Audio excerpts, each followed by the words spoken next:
My name is Maeve, and this is my story. My folks used to tell me stories about old Irish folklore, such as banshees, the Doulahan, and changelings. Changelings are supernatural beings. They are depicted as the fairy that has been substituted for a human child.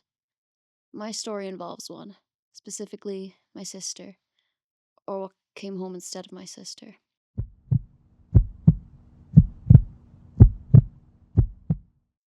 My mother was never around much, so it was me and my sister, always together.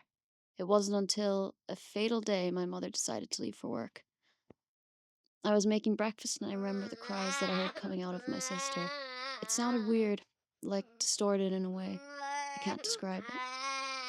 So I went upstairs to check on her, except I knew in my gut it wasn't human. That thing was not my sister. It lasted a while, maybe a month or maybe 4. I can't exactly remember.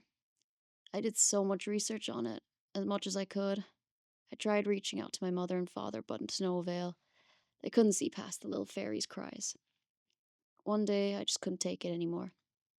I had to do something to stop the crying.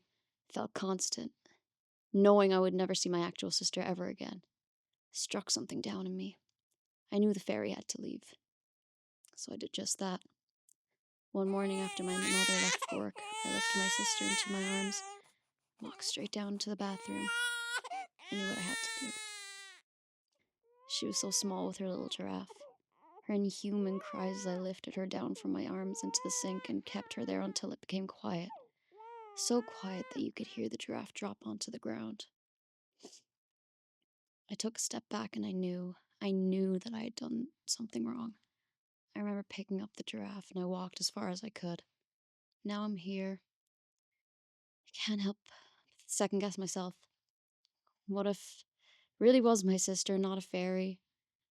But maybe it's better off not knowing the truth, leaving what's left of my sister behind.